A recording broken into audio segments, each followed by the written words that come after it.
L'École supérieure d'administration, d'économie, de journalisme et des métiers de l'audiovisuel ESAE offre de nouveaux challenges pour l'année universitaire 2023-2024. Étudiantes et étudiants, parents d'élèves nouveaux bacheliers, ESAE, c'est la garantie d'une formation de qualité à des conditions très avantageuses. À Gbedjromede, à Papa, à Boumekalavi et Parakou, inscrivez-vous en administration générale, administration du travail et de la sécurité sociale, trésor et finances publiques, impôts, diplomatie et relations internationales, journalisme et métiers de l'audiovisuel, gestion des marchés publics, planification et développement local, sciences économiques, sciences juridiques et toutes les filières des sciences de gestion. ESAE vous offre des bourses, demi-bourses et de réductions pour les premières inscriptions dans toutes ces filières. Waouh! En licence 1, 2 et 3 et en master, bénéficiez jusqu'à 50% de réduction sur tous nos sites. N'est-ce pas génial? Infoline. ESAE Gbedjromede, 3e rue à droite en quittant le carrefour Le Jador pour la BIBE Jéricho ou au plus 229 90 93 65 21 98 98 14 00 à Kpakpa au plus 229 52 88 33 33 à Boumekalavi au plus 229 52 88 44 44 Parakou au plus 229 52 46 12 12.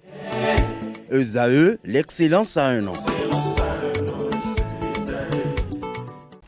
Être des vôtres chaque lundi après-midi pour décrypter l'actualité internationale, c'est un plaisir pour nous, chers internautes. Ce lundi, les élections européennes seront au menu, l'Algérie, le Liban, Cuba et nous allons terminer par Cambodge si le temps le permet. Pour en parler cet après-midi, j'ai avec moi 3 invités. Il s'agit de Charlone Chiyonghou, elle est analyste géopolitique. Bonjour. Bonjour. Juste à côté d'elle, il s'agit de Martial Akwete, bonsoir. Bonsoir Tatiana. Le dernier invité n'est plus à présenter, Joël Ataï-Guédegbe, expert en gouvernance. Bonsoir. Bonsoir aux chers invités. L'actualité est tellement riche cet après-midi que je crois que nous allons inverser les rôles au lieu de commencer par l'Afrique. Nous allons démarrer par les élections européennes. 2024, nous avons constaté un raz-de-marée de l'extrême droite et de la droite. Les citoyens européens ont donné un signal fort, Martial. Ah oui, évidemment, c'est quelque chose qui s'annonçait déjà dans les sondages. On a vu l'extrême droite qui a pris de l'avancée au niveau des pays européens.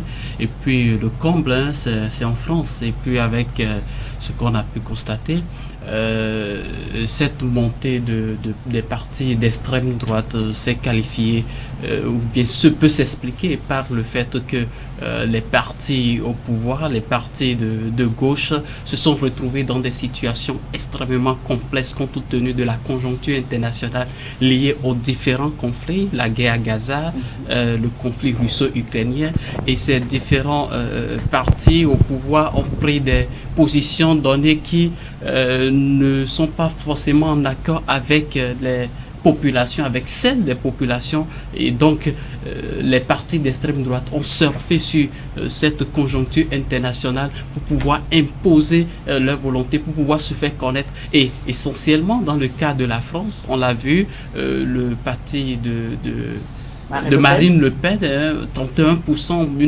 c'est une grande victoire d'abord pour le parti, et la décision qui a suivi par le président Emmanuel Macron de relancer les élections, de dissoudre l'Assemblée nationale et de procéder aux élections est une décision que moi je trouve que c'est jouer un peu au poker, parce que là vous avez vu, les personnes vous ont démontré encore une fois qu'elles sont avec le Rassemblement national déjà aux élections. On a vu comment la percée, et maintenant aux européennes cela se constate, et maintenant vous leur demandez d'aller encore aux élections. Je me dis que ce n'est pas un moyen pour le parti de Marine Le Pen de déployer davantage d'efforts. Est-ce que ce ne sera pas un piège pour le Rassemblement national?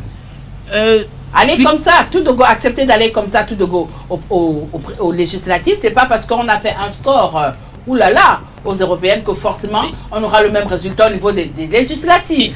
Le Rassemblement national le sait très bien.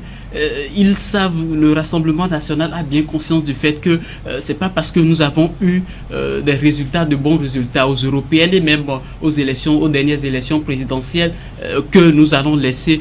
Pour eux, ils sont bien conscients de cela et vont consentir davantage d'efforts pour avoir le Parlement, parce que ce n'était pas suffisant. Et Marine Le Pen, au lendemain des élections présidentielles, disait que ce n'est que le début, parce que l'objectif visé n'était pas tout à fait atteint. Et donc, c'est comme si c'est un peu comme si Emmanuel Macron est en train de créer les conditions pour permettre à Marine Le Pen de pouvoir à l'Élysée. Voilà, ça aussi c'est une possibilité. Alors, je me retourne vers vous, Charlone. C'est vrai, on craignait déjà quand même l'extrême droite au niveau de l'Europe avec toutes ces avancées.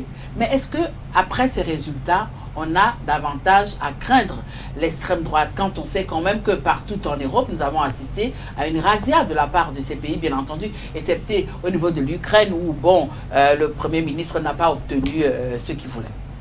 Est-ce qu'il faut craindre l'extrême droite? Je pense que oui. Sur la base des différentes politiques que l'extrême droite veut mener, que ce soit en Europe ou encore en France.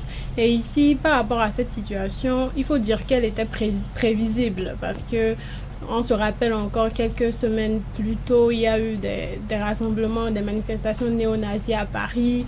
On assiste à une montée de l'extrême droite et nous savons que Marine Le Pen avait plutôt pris la mesure avait cherché à avoir une politique de dédiabolisation du parti, justement du Rassemblement national, donc, et qui a trouvé des moyens afin de se faire accepter par une partie quand même de la population. Nous savons que ceux qui aujourd'hui ne veulent toujours pas soutenir l'extrême droite, c'est beaucoup plus par rapport à l'histoire.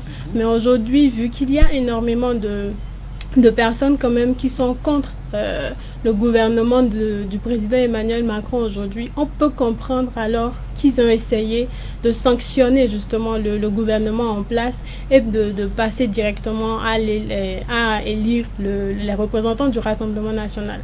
Maintenant, la question qu'il faut se poser, c'est est-ce qu'ils ont réellement ils sont la population en soi. Est-ce qu'elle est réellement prête à accepter un gouvernement de l'extrême droite? Parce qu'une chose est de ne pas vouloir le gouvernement en place, mais une autre chose est d'accepter On parle quand même de la France, là, hein, oui. Voir l'extrême droite au pouvoir en France. C'est très compliqué. Ouais. Donc, la décision, par contre, du président Emmanuel Macron est quand même recevable. D'abord, elle est dite dans la Constitution et le président a les prérogatives pour le faire.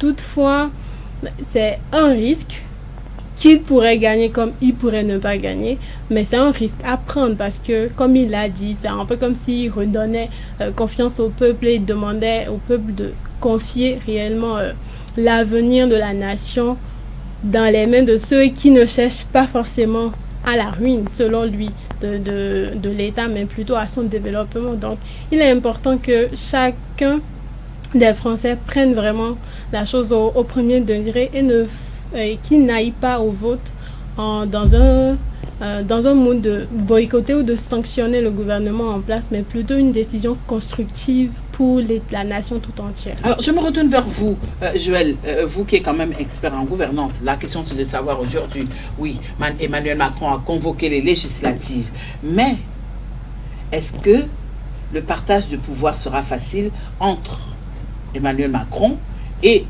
l'éventuel Premier ministre qui sera Bardella? N'allons pas vite en besogne. Ces élections ne sont pas de même nature que les européennes. En fait, chaque élection a sa vérité, sa spécificité. Il n'empêche, il y a des leçons à tirer de ces européennes. Incontestablement, le Front National ou l'extrême droite fait une percée ou confirme en tout cas son installation dans l'électorat. Chacun retient son souffle, comme on l'a fait par rapport aux arrivées de Marine Le Pen au second tour, à 2 reprises déjà. Est-ce que pour autant, et avec le coup de poker d'Emmanuel Macron, qui vient dissoudre l'Assemblée, est-ce qu'en 3 semaines, un renversement est possible pour les partis de gouvernement? J'ai bien peur que non. Ah ouais? Dans la mesure où certains, échaudés par les fronts républicains qu'ils ont fait par le passé, ne s'estiment pas ou ne se sont pas estimés bien payés en retour. Et avec un parti socialiste qui est relativement... vitesse, hein? Non, qui est requinqué, malgré tout. C'est pas spectaculaire. Requinqué, oui, mais... Non, requinqué au point de commencer même à vouloir jeter aux orties l'accord initial avec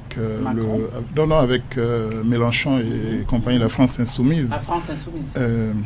La question est de savoir si ce parti socialiste, qui est un parti de gouvernement, va pouvoir trouver à droite ou vers le centre assez de force pour représenter quelque chose de plus stable, de plus repérable.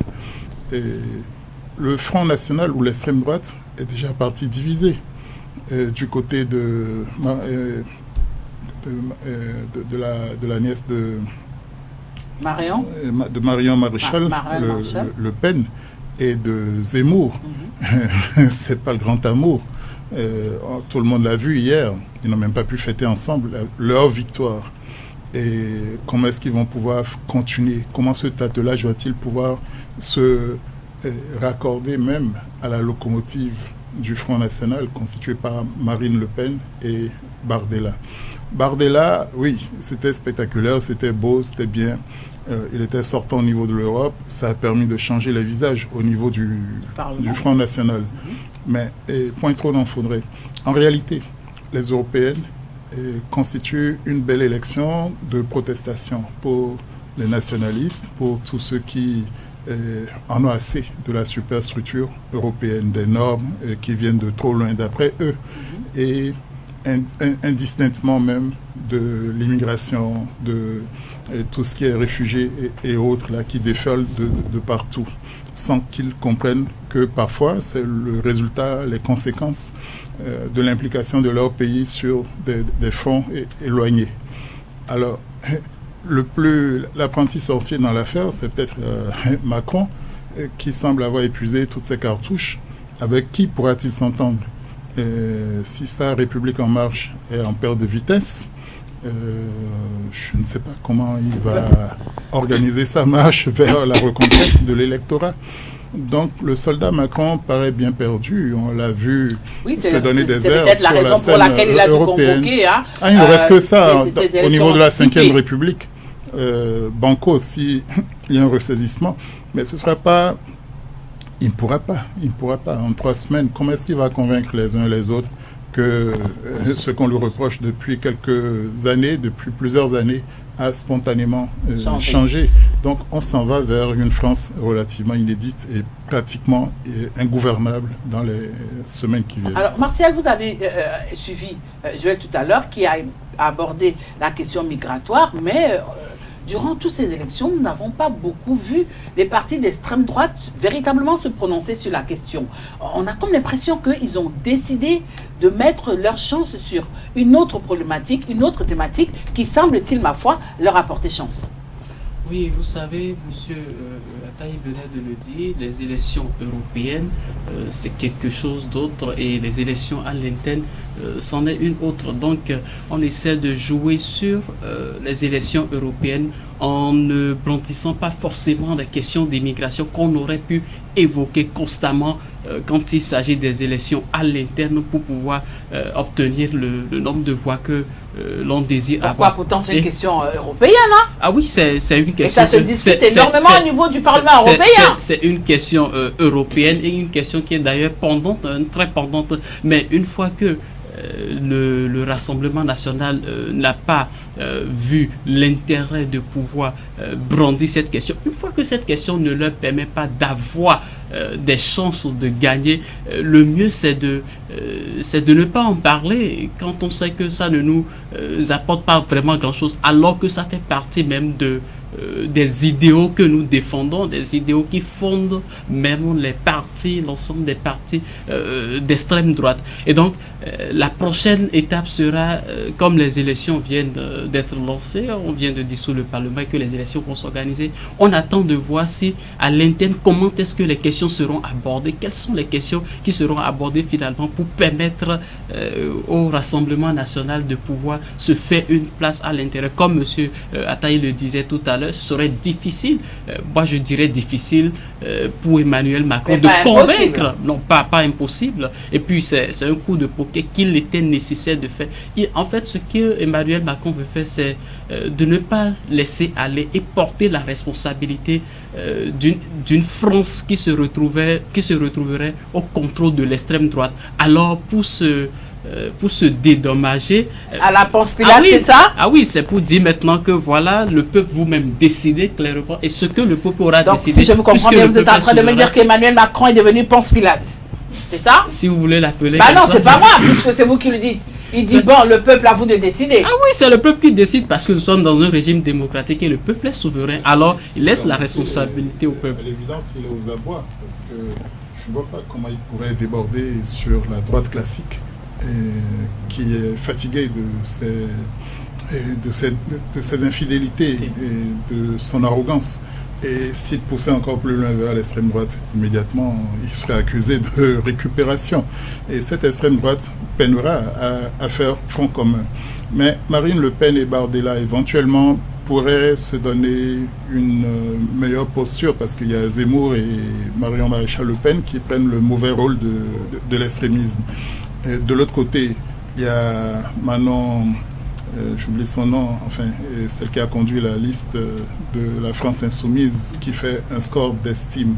Et peut-être, je ne sais pas si elle est débarrassée complètement de la figure tutélaire de Mélenchon, mais la France Insoumise n'est plus le pôle incontournable. Il reste quelque part, mais il reste très peu de temps pour les uns et les autres. Est-ce que les socialistes, les Verts, certains centristes seraient capables d'inventer une alternative crédible pour la France? Attendons de voir. Alors justement, pour sortir de ce sujet, Charlotte, dites-nous un peu, par ce vote que certains appellent vote de sanction, les Européens, les populations européennes ont-elles véritablement prouvé, démontré qu'elles veulent un réel changement? Si ce changement, il faut...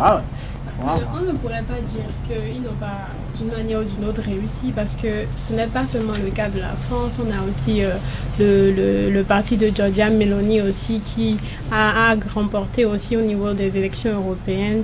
Et cela fait qu'on se rend compte que la population a voté, non pas seulement parce que les gouvernements en place ne répondent pas correctement comme ils le souhaitent, mais aussi parce que les questions évoquées, notamment l'immigration, qu'on le veuille ou pas, d'une manière ou d'une autre, ça pose quand même un problème aussi à la population de chacun de ces États-là. Et il y a des gens qui épousent d'une manière ou d'une autre ce que pensent ces différents partis concernant l'immigration, parce qu'ils utilisent souvent l'expression de reformer, de trouver une manière plus adéquate. Donc, quand ils le proposent comme ça, forcément, la population ne pourrait pas être totalement contre. Mais quand on verra le contenu, c'est là on saura que ce qu'ils proposent n'est pas constructif ou pas. Donc, il est important de noter que la population fait selon elle ce qu'elle pense être juste. Mais le plus important, c'est que les politiques, les autorités politiques qui prennent le devant et qui parlent, il faudrait qu'ils assument aussi derrière. Parce que, comme vous l'avez dit tout à l'heure, le RN, par exemple, en France, peut effectivement gagner les élections prochaines, les législatives prochaines, et qu'on retrouverait Jordan Bardella qui, en tant que Premier ministre. Mais est-ce que cela voudra dire que la feuille de route là sera facile à conduire? Ça, c'est encore une autre question, parce que une fois au pouvoir, c'est la population qui prend le relais. Donc, est-ce qu'eux aussi ne vont pas finalement faire face aux différentes difficultés internes que Emmanuel Macron a connues? Donc, c'est beaucoup de questions, mais pour aujourd'hui, on peut dire que la population joue son rôle. Le peuple fait son travail. Maintenant, il faut que les personnes représentant les différents partis prennent aussi la chose et font réellement le travail. Maintenant, la question qu'on vient de se poser, c'est est-ce que l'extrême droite doit vraiment trouver sa place au sein de l'Europe ou encore en France? Voilà, nous nous rendons à présent de l'autre côté de la rive de la Méditerranée. Nous sommes en Algérie, présidentielle 2024, le corps électoral convoqué. Le corps électoral a été officiellement convoqué le samedi 8 juin 2024 pour la présidentielle par le président Tebboune. Ah oui, tout à fait. Et cette convocation est arrivée à la suite de ce qui s'est produit en mars 2024, où les élections qui étaient censées avoir lieu en décembre, on les a avancées pour que ces élections aient lieu déjà en septembre, à partir du 7 septembre. Et cela, il faut essayer de comprendre les motivations de ces gouvernants qui ont décidé d'avancer les élections, parce que apparemment il ne semble pas y avoir une crise ou une situation de façon apparente qui pourrait expliquer le fait qu'on puisse avancer les élections. Il s'agit là d'une question des politiques. Les politiques qui voient que, compte tenu de la situation dans le pays, il serait mieux que nous avançons les élections pour pouvoir nous permettre d'avoir de l'avantage. Est-ce que c'est stratégique? Est-ce que c'est stratégique? Oui, c'est stratégique, c'est tout à fait stratégique, parce que le président Tebboune rencontre des difficultés avec certains partis, et il se dit pour l'instant qu'il est en train de jouer sur certains aspects comme l'économie, avec le coût du pétrole qui s'est élevé, qui arrange beaucoup plus sa gouvernance et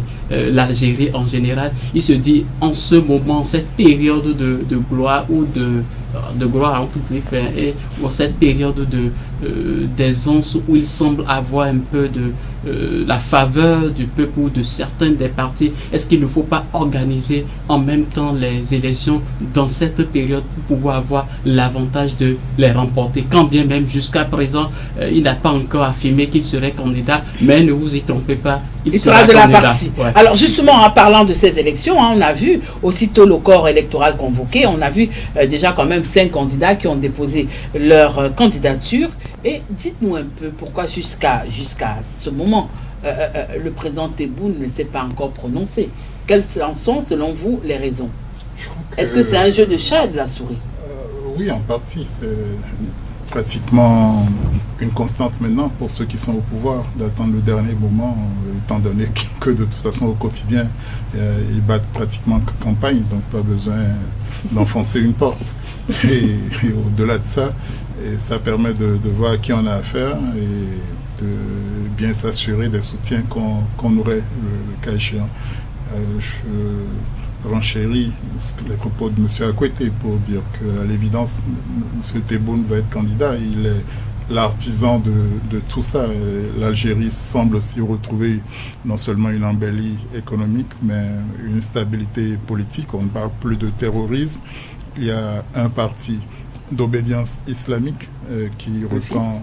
non, ce n'est plus le fils, mais c'est un autre nom.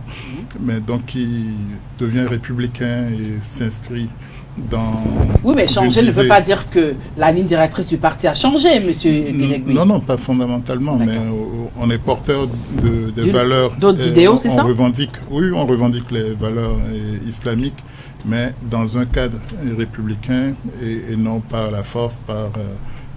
la violence et les meurtres odieux qu'on a connus pendant un moment.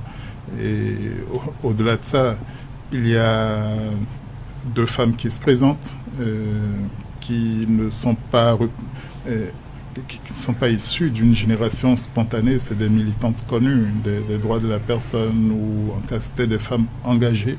Je ne sais jusqu'où elles pourront faire effet dans un pays arabe, fut-il moderne, depuis l'indépendance de l'Algérie qui prônait l'égalité des sexes. Et enfin, il y a quand même les héritiers de Sinaït Ahmed, un des pères de l'indépendance qui est d'origine kabyle. Et on ne parle plus aujourd'hui non plus de... D'ailleurs, il n'a jamais été question de sécession de la Kabylie, mais il y a des revendications régionales. Sont latentes, hein. Au fond, oui, de fond. Donc, comment est-ce que les Algériens vont accepter, faire droit non seulement à l'obédience islamiste et aux valeurs féministes, et puis enfin à l'identité kabyle dans un État qui veut se relancer, qui veut résister et avoir des relations décomplexées avec la France. Entre M. Tebboune et Macron, on a semblé voir une forme de banalité, mais avec de la fermeté par rapport aux revendications fondamentales de l'Algérie, s'agissant de l'histoire franco-algérienne. Alors, dites-moi, vous qui Et êtes... peut-être l'immigration, enfin le corps algérien en France, aura-t-il son mot à dire? On ne sait pas dans quel sens. On attend de voir. Alors dites-nous un peu, vous qui êtes analyste géopolitique, est-ce que vous croyez que à l'allure où vont les choses, même si M. Guédégbé l'a dit que oui, le fils, l'ancien parti fondamentaliste a changé de nom, qui sont devenus plus républicains, est-ce qu'on pourrait les revoir au niveau des affaires du côté d'Algérie? Et le second volet de ma question, c'est de savoir, est-ce que les Algériens ont véritablement digéré 90 et 91? Alors, par rapport à vos différentes questions, on pourrait d'abord dire que c'est vrai, comme vous l'aviez dit aujourd'hui, on voit qu'ils sont devenus des partis républicains. Mais une chose importante, comme l'a souligné M. Ataï tout à l'heure, c'est que l'environnement, en tout cas ce qui est du gouvernement algérien aujourd'hui, on sent un nouveau vent tourner, on sent les choses qui tournent plutôt dans un bon sens. Le président a intérêt à redorer l'image de son État, donc sur le plan économique et politique, comme on le voit là.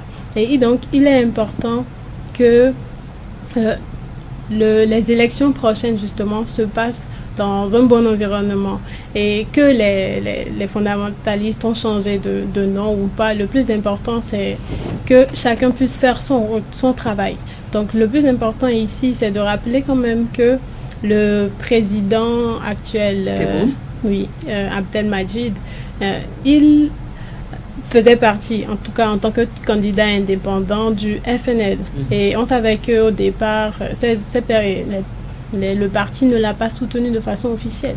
Mais aujourd'hui, on se rend compte quand même qu'ils le soutiennent de façon officielle. Est-ce qu'ils ont le choix? Ils n'ont pas le choix. Attends, une fois que tu es devenu président, même ceux qui te combattaient au sein du parti deviennent tes amis. Je comprends ce que vous voulez dire, mais il est quand même important de le souligner parce qu'on a l'impression que même s'il pourrait y avoir des intérêts de part et d'autre, on assiste quand même à une certaine cohérence dans le système politique. Donc aujourd'hui, on se rend compte qu'au moins 3 partis, en plus du parti du FNL, qui soutiennent donc le président, si éventuellement ce dernier se présente. Vous parlez encore d'éventualité quand Martial confirme qu'il va se présenter. Martial et Joël sont catégoriques. Certainement, il pourrait éventuellement se présenter, mais quand il sera dubitatif. Quand il sera là, on pourra se rendre compte que, enfin, il aura une bonne assise. Oui, mais de vous à moi, ce lundi après-midi, est-ce que vous voyez le président Tebboune passer la main? Jusque-là, on ne sait pas, il ne parle pas d'un dauphin. Donc. Alors, oui, c'est vrai. Qui ne parle pas forcément d'un dauphin, il pourrait se représenter. On n'aime pas le dauphin en Afrique. Si nous... ça commence. Ça commence. Mais nous savons que ce sera quand même important que les autorités politiques y pensent, comme vous venez de relever. Mais c'est vrai que si ce dernier, en fait, ce que nous essayons de dire, c'est qu'il se présente ou pas. Le plus important est ce qu'il va faire. Et aujourd'hui, le soutien qu'il a lui permet d'avoir une grande majorité carrément. Quand on regarde déjà que les sièges au Parlement, ces derniers qui le soutiennent, ce sont les partis qui ont le plus de sièges au sein de l'Assemblée. Donc, cela est déjà un point important pour lui. Et comme M. Ataï l'a dit dans son allocution plus tôt, il se rassure de ses soutiens avant de se prononcer de façon officielle. Alors, pour sortir de ce sujet algérien, dites-nous un peu, Martial, depuis quelques années, la politique algérienne est comme un mirage. C'est dû à quoi? Quelles sont les raisons?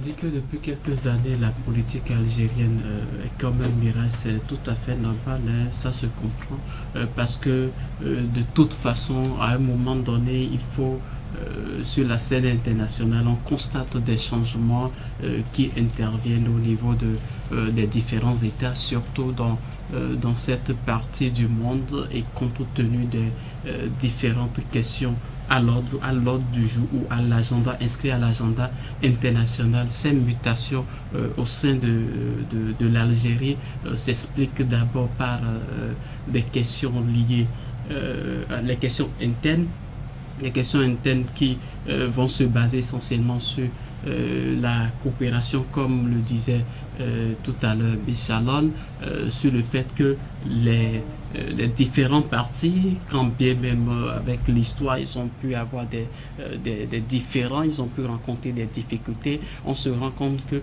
là où nous sommes maintenant, il faut faire avec celui qui est là, il faut faire avec le système en place. Si éventuellement ce système nous permet de sauvegarder en quelque sorte notre Algérie. Vous avez vu depuis sur la Tebboune, on a observé une certaine stabilité politique et économique. Et donc, l'Algérie ne veut pas se verser encore dans des conflits, dans des petits conflits, surtout le terrorisme et autres. Donc, la priorité des Algériens, c'est d'avoir toujours cette stabilité, mais non seulement cela, mais d'avoir également une image sur la scène internationale. Bah oui, c'est normal de chercher à avoir cette stabilité quand on ne s'entend pas avec la moitié des pays de sa région, hein, donc. C'est tout. Le Maroc. Ah bah, pas seulement le Maroc, hein. Voilà. Et le Niger, l'accord d'Alger aussi. Il n'y a pas longtemps aussi le Mali. Hein. Voilà, avec le Mali, donc, c'est ce que je voulais dire avec les accords d'Alger. Il faudrait bien qu'il y ait la stabilité, sinon ça va dégainer de partout. Hein. Ah oui, c'est ça. Donc c'est cette nécessité souveraine qui fait que, quoi qu'on dise maintenant, avec les différents partis, quels que soient leurs différents, ils sont appelés à collaborer d'une certaine manière, sinon ils vont entraîner l'État dans une situation très compliquée. Et vu la conjoncture internationale aussi, vous savez, l'Algérie soutient les Palestiniens et tout cela. Donc un changement brusque ou une instabilité dans ce pays, à ce moment précis de la situation dans le monde, pourrait impacter non seulement les relations avec d'autres pays concernant la question palestinienne, mais également la question du Maroc. Vous savez, c'est pas encore tellement la joie, ce qui explique le fait que depuis quelques temps, on reporte les visites du président algérien en France, on programme, on reporte, on avance des raisons, questions de mémoire, ainsi de suite. La France n'a que des amis. La France n'a que des intérêts. Faut pas oublier ça. Hein. C'est pas que la France, ce sont les États qui sont comme ça. Les États n'ont que des intérêts. Alors, ne banalisons pas le rôle qui pourrait être celui de l'armée. Est-ce qu'elle est débarrassée des anciens combattants, des figures tutélaires du FLN qui avaient une légitimité certaine jusqu'à il n'y a pas si longtemps que ça. Et si l'armée peut se tenir complètement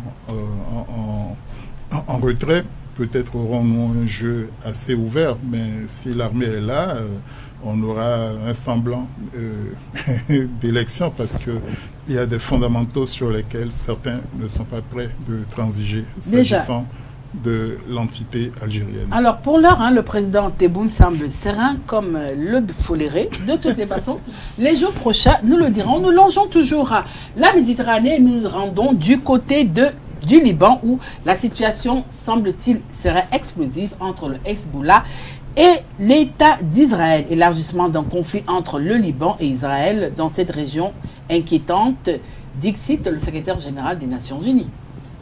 Oui, situation inquiétante parce que nous savons que depuis les années 1948, le Liban et Israël ont connu des années de conflit et que tout récemment, dans le conflit entre Israël et Hamas, il a été vu que Israël a envoyé des tirs au sud du Liban. Mais au départ, nous savons que le Hezbollah ne parlait pas, ne posait pas de position, on lui reprochait même ce dernier pourquoi est-ce qu'il ne parlait pas. On était même inquiets. Hein? Voilà, mais là maintenant on se rend compte qu'il est bien là et qu'il est prêt à défendre son territoire, il ne laissera pas Israël faire ce qu'elle a envie de faire. Et il est important de noter que la position du Premier ministre israélien est très très ferme et ce dernier a bien l'intention de continuer sur sa lancée, ce qui a d'ailleurs poussé le membre de son cabinet, Benny Grant, à démissionner. Donc c'est très très c'est révélateur en fait de la position de ce dernier par rapport au conflit, surtout par rapport géographiquement aux différents pays qui se retrouvent non loin de son territoire. Donc il est important de voir que aujourd'hui, le plus important, ce n'est pas une escalade du conflit et qu'il ne faudrait pas que le Liban aussi s'implique de trop, ni l'Iran d'ailleurs, et pas de trop en tout cas. Donc, c'est important que peut-être on va parler des États-Unis là, alors que les États-Unis essayent de jouer vraiment leur influence pour faire entendre raison au Premier ministre, parce que ces différentes positions semblent être plus des positions personnelles, des convictions personnelles qu'autre chose, parce que on peut voir déjà dans son propre en Israël qu'il y a encore eu des manifestations récemment pour qu'il quitte le pouvoir, pour qu'il démissionne, et que vu qu'au plan interne ce dernier n'est pas forcément voulu, il faudrait alors qu'il essaye même si cela pourrait être que des moyens ou des mécanismes politiques, afin de se calmer un peu et de trouver d'entrer, disons, on va dire, d'entrer dans les efforts d'accalmie de la guerre. Alors, Joël, dites-nous un peu. Cette inquiétude du secrétaire général des Nations Unies est survenue après la visite de Benjamin Netanyahou à la frontière avec le Liban. Alors, dites-nous un peu, est-ce que le Premier ministre israélien Benjamin Netanyahou est prêt aujourd'hui à ouvrir officiellement ce nouveau front contre le Hezbollah, quand on sait que c'est encore rien d'officiel, c'est des tirs sporadiques. Mais là, moi, je vous pose la question de savoir est-ce que ce lundi, par exemple, Benjamin Netanyahou se sent prêt à ouvrir officiellement ce nouveau front? Oui, en grande partie, dans la mesure où c'est ça qui lui permet, c'est son ADN, c'est ça qui lui permet de survivre. Benny Grant vient de partir. C'est un va-t-en guerre. Absolument, et c'est une forme de fuite en avant pour lui dans la conjoncture qui est la sienne, alors qu'il bénéficiait pour la résistance face au Hamas du soutien de Benny Grant, le leader de l'opposition, qui vient de claquer la porte sur des divergences évidentes. Il continue son va-tout et il le poursuit, d'autant plus que peut-être il est assuré du soutien de la continuité du bouclier antimissile américain, et dont Joe Biden et les siens ne le disent pas pendant qu'il prône apparemment la paix. Il donne quand même les moyens à Benjamin de poursuivre sa folle agression. Et le Hezbollah, qu'on avait étrangement trouvé silencieux, calme, et aussi a cru devoir recevoir des signaux de l'Iran. Et donc, assuré de ça, oui, on peut se bomber le torse et y aller gaiement. Et le secrétaire général des Nations Unies ne pourra que constater, il n'a pas grand moyen de faire retomber l'escalade ou la déflagration. S'il n'a pas pu s'occuper autrement des couloirs humanitaires, de l'aide humanitaire aux populations de Gaza, c'est pas ça qu'il va arrêter. Et malheureusement, c'est une variable qui était connue de longue date, qui ne fait que s'activer. On ne pourra pas dire quelle sera l'intensité de cela, mais les deux parties, le Hezbollah comme Netanyahou, en partie liés, sont comme dans une convergence pour faire hausser les enchères. Il n'en coûte pas grand-chose.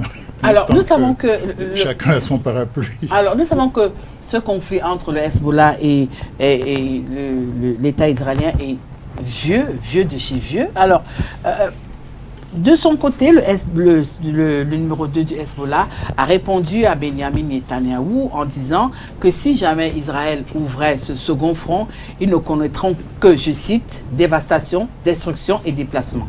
Alors, je vous pose la question de savoir, il parle avec détermination ou alors c'est juste une simple propagande? Il est mieux de ne pas le considérer comme une simple propagande, parce que le Hezbollah, quand il parle de déplacement, de dévastation, de destruction, il faut prendre au sérieux le Hezbollah, parce que les capacités militaires du Hezbollah depuis... Non, vas-y. Donc, les capacités militaires du Hezbollah depuis la guerre de 2006 avec Israël ont largement augmenté et n'ont rien à voir avec... Et vous voulez me faire croire qu'Israël a croisé les bras?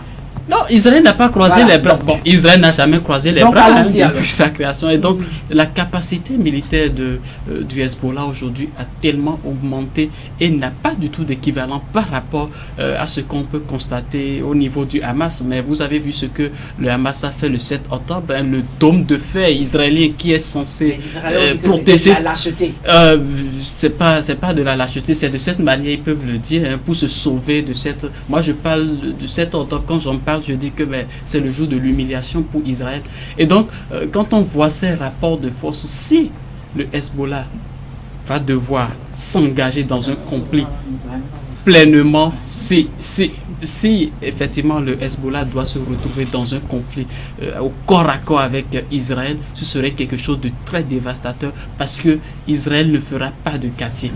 Et également le Hezbollah ne fera pas de quartier si ce Hezbollah se retrouve impliqué dans ce conflit-là, comme ils sont en train de l'annoncer. Alors, Joël, avant de revenir chez Charlone, il a parlé de la puissance de feu du Hezbollah. Je vous pose la question de savoir, c'est une question qui a deux volets. Est-ce que la puissance de feu du Hezbollah peut égaler celle d'Israël? Et puis, il y a encore quelques semaines, comme l'a dit Charlone tout à l'heure, le Hezbollah ne voulait pas entendre parler d'escalade de violence entre Israël et eux. Mais aujourd'hui, qu'est-ce qui a changé? Est-ce que les lignes ont bougé? Ou alors le parent a frappé du poing sur la table? Non, soyons clairs, la puissance de feu du Hezbollah n'égalera jamais celle d'Israël, hein, qui au fur et à mesure se voit reconstituer son arsenal par les États-Unis à tout le moins, et par le reste de la détermination sioniste, hein, autour de la cause. Pas seulement les États-Unis, aussi peut-être les Russes. Hein, voilà, et puis il y a beaucoup d'ambiguïté autour de ça. Charlone me regarde alors que je dis la vérité. Oui. Hein. Ah, chers internautes, allons-y. Oui, je vais passer la balle à Charlone. Et disons que par rapport à l'Iran, de toute façon, il y a un changement d'attitude. Et la mort du président iranien a brouillé les pistes. Et quand on a vu même l'Iran solliciter un moment les États-Unis pour l'aider à rechercher l'épave de l'hélicoptère, mais tout de suite ça s'est tourné en accusation. Et donc chacun cherche le prétexte ou la bonne cause qui lui permet d'y aller à fond la caisse. Et Israël non plus ne peut pas rester indifférent à la montée du Hezbollah à ses portes, parce que c'est immédiat, c'est en tout cas après le Hamas, ou bien même avant le Hamas, comme disait Martial Akwete. Et c'est quand même une puissance qui en a montré. Et si le Hamas a été laminé avec les populations palestiniennes, il faut rapidement s'occuper de la menace qui est à ses portes. Cependant, voilà, l'Iran ne se laissera pas faire. L'Iran est toujours en train de veiller à une éventuelle agression d'Israël par rapport à sa constitution d'une puissance nucléaire. Et Israël en cela sera soutenu par les États-Unis, par le reste de l'Occident, quoi qu'il en soit. Au finish, c'est en partie une guerre de poker, c'est en partie une partie de poker de poker de part et d'autres. Bon, est-ce que c'est le Jack Black? Ben oui, et puis non, ils iront pas jusqu'au bout. Alors pour sortir de ce sujet, Charlone, hein, nous savons tous que l'armée israélienne a libéré 3 otages le week-end écoulé, ce qui, ma foi, a galvanisé une fois de plus le Premier ministre israélien. Alors, est-ce que rien que la libération de ces 3 otages peut quand même faire en sorte qu'un certain espoir renaît au niveau des populations israéliennes? L'espoir au niveau des populations israéliennes dépend quand même une partie aussi de son Premier ministre, parce que c'est quand même lui qui est au devant de tout ce qui se passe aujourd'hui. Et par rapport à la guerre, au conflit en général, il faudrait rappeler que dans la dernière allocution du Premier ministre qu'il a fait sur la chaîne nationale française, on a pu voir, quand il a montré une carte, que l'Iran était en noir, que le Liban était presque vu et que les territoires palestiniens n'existaient plus. Presque plus. Toute cette situation peut être révélateur à qui veut voir quel est réellement l'intérêt ou quelle est la politique que ce dernier est réellement en train de suivre. Donc il faut alors comprendre pourquoi l'Iran, après en tout cas la mort de son premier ministre, qui est ton président, Raïssi, qui est quand même, qui a étonné beaucoup, parce qu'on se demande comment est-ce que cela peut se passer de cette façon. Mais ça s'est passé. En effet, ça s'est passé. Et il faut alors comprendre les réactions des différents pays autour, parce que c'est un peu comme quand le conflit entre l'Ukraine et la Russie ont commencé, les pays baltes aussi ont commencé à se prononcer, à vouloir une certaine sécurité autour de leurs frontières avec la Russie. Donc c'est toujours pareil quand il y a un conflit et qu'on se sent menacé, les différents États forcément vont s'entendre entre eux et vouloir se défendre. Voilà, là nous nous rendons du côté des Amériques. Là nous sommes à Cuba. 4 bâtiments russes, dont un sous-marin nucléaire attendu du côté de La Havane cette semaine. Vous êtes en train de sourire, je ne sais pas pourquoi. Kremlin veut montrer les muscles aux États-Unis, aux portes des États-Unis. Ah oui, je crois que ces navires sont déjà arrivés. Ils ont été annoncés, ils sont vraiment arrivés. Ça me fait penser à 1962, la crise de missiles de Cuba, et à observer le contexte. Vous avez vu, il y a de cela quelques jours, les Américains, les Français ont décidé d'autoriser l'Ukraine à utiliser des armes pour frapper des cibles en Russie, voilà, pour frapper des cibles russes. Et cette situation a donc amené Moscou à réagir évidemment en disant que si c'est ça, nous aussi nous allons prendre les mesures et que nous allons réagir à n'importe quelle attaque sur son territoire avec une arme venant des pays alliés de l'Ukraine. Et donc, pour démontrer cette force, ce déplacement de sous-marins nucléaires de cette armada, en quelque sorte, au niveau de Cuba, c'est pour dire que la Russie a également des partenaires sur qui elle peut compter en cas de situation compliquée. Et Cuba, ce n'est pas n'importe quel partenaire. Cuba se retrouve nez à nez avec les États-Unis. Donc, c'est un message adressé d'abord aux États-Unis que vous devez vous rappeler que nous avons également des partenaires. Nous pouvons également autoriser des partenaires à, je vais le dire, diriger des attaques contre votre territoire. Nous avons la même possibilité que vous. Alors, donc, vous devez faire attention. Mais il est important de dire, ces sous-marins nucléaires, ce sont pas le sous-marin nucléaire, ce n'est pas armé, c'est pas. Vous n'avez pas cette preuve-là. Vous êtes ici ce lundi avec moi. Vous n'avez pas vérifié. Je n'ai pas besoin de vérifier, mais je n'ai pas besoin de vérifier. Mais la Russie, oui, je suis certain. Vous donnez le bon Dieu sans confession à Poutine, c'est ça? Je suis certain parce que vous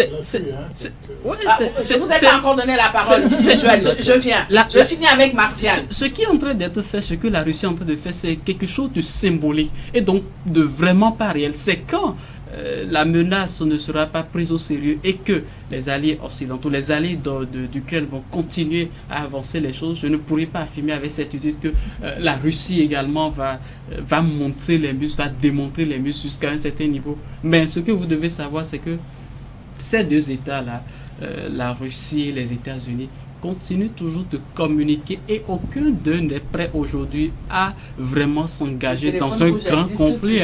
Ah oui, le téléphone existe toujours et puis il communique.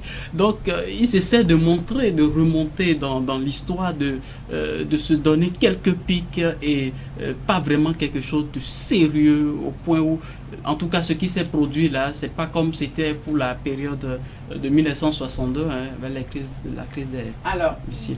Joël, vous avez juste dit à l'Ukraine d'utiliser des engins. Moi? Non, quand je dis vous.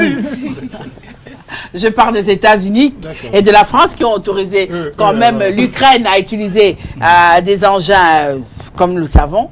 Mais de son côté, la Russie décide d'aller se balader dans le jardin des États-Unis. En agissant de la sorte, qu'est-ce que Moscou veut prouver? Que chaque fois qu'il y aura une menace assez audacieuse de la part des Occidentaux, il y aura une réponse du tac au tac. Berger à la bergère. Absolument. Un comportement de mouton. On le voit tout près de nous. au niveau du Sahel, on le voit en Afrique où Moscou s'est réalisé une incursion spectaculaire dans le précaré français pour montrer aux Occidentaux qu'ils n'ont pas le monopole de la géopolitique. Et au niveau géostratégique, après, on verra qui a eu la bonne option. Mais en attendant, tirant les leçons de la crise de la baie des cochons de 1962, la Russie, il ne va pas à gradation.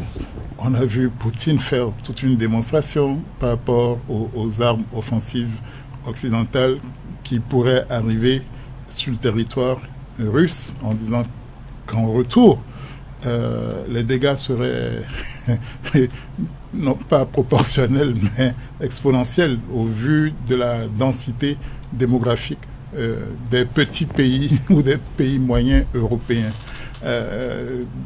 Donc la Russie va par gradation. Ce qui est surprenant, c'est que Cuba, qui n'était plus apparu dans une escalade, dans une escalade ou dans des polémiques avec les États-Unis, est laissé approcher ou est laissé les Russes arriver. Mais au fond et au finish, peut-être cela indique-t-il un retour de facto à la bipolarité du monde. Et chacun va se chercher désormais les protecteurs et au fur et à mesure, même si la Russie n'a plus l'ancien bloc de l'Est, l'ancien pacte de Varsovie, et elle n'en recherche pas moins très activement et presque spectaculairement des alliés et au plan géopolitique le démontre aisément. Et pour la fin, est-ce qu'elle y arrivera à imposer sa loi? Est-ce qu'elle arrivera à faire entendre raison? Je crois qu'il y a une forme de dissuasion de part et d'autre. On va beaucoup parler. Et c'est retiens-moi que je ne me batte pas. Voilà. Et éventuellement la guerre par procuration, c'est-à-dire guerre conventionnelle par procuration avec des puissances moyennes. Oui, les petits s'amusent, quoi, comme on dit. on donne les jouets aux autres et puis on garde quand même le nucléaire de manière raisonnable et sur le côté, en espérant ne jamais avoir à s'en servir, sauf Monsieur Kim de la Corée du Nord. Alors Charlotte, de son côté, la Havane qui semble avoir pris toutes ces préoccupations, après leur dire, estime au passage n'enfreindre aucun droit international et surtout ne pas déranger l'ordre régional. Oui, mais par rapport à cette question, il faut d'abord regarder la réaction des États-Unis. Les États-Unis ont dit qu'ils seront tranquilles en regardant le spectacle. On veut bien croire, hein. Parce que pour eux, ça ne fait ni chaud ni froid. Donc, entre autres, comme le monsieur Ataï l'a dit tout à l'heure, c'est aussi une guerre de dissuasion. Donc, ils essayent un peu, comme vous l'avez dit plus tôt, de montrer les muscles. Donc, si tu peux le faire, moi aussi, je peux également le faire. Et que la Russie a réussi à entrer dans le Caraïbe de cette façon, nez à nez. Aux États-Unis, c'est quand même une certaine prouesse sur le plan géostratégique. Et il faut rappeler quand même que son ministre des Affaires étrangères avait eu quand même a été dans les Caraïbes, a eu des discussions avec les pays faisant partie de la communauté des Caraïbes. Et ça montre déjà que la Russie émet quand même des petits pas de manière à ce que à montrer quand même aux États-Unis qu'ils ne sont pas les seuls à pouvoir faire quelque chose ou à avoir du soutien. Et c'est comme ce que les États-Unis font avec Taïwan et la Chine. Donc c'est un peu la même chose que la Russie aussi fait avec les États-Unis. Donc ce qu'il faut retenir, c'est que chacun joue son intérêt. Et chacun des États montre qu'ils ont, notamment la Russie et les États-Unis, qu'ils ont tous deux des influences qu'ils pourraient utiliser pour atteindre l'un et l'autre.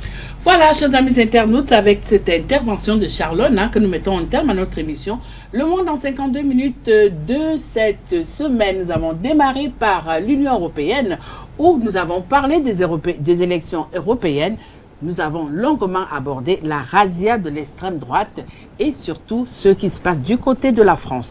Nous sommes allés en Algérie où le corps électoral a été convoqué pour la présidentielle du mois de septembre. Au Liban, nous avons également longuement discuté sur la situation explosive qui existe en ce moment entre le Hezbollah et l'État d'Israël. Nous avons terminé par Cuba. J'ai reçu pour vous Joël Ataï-Guédégué. Merci Joël. Je vous en prie, c'est un plaisir.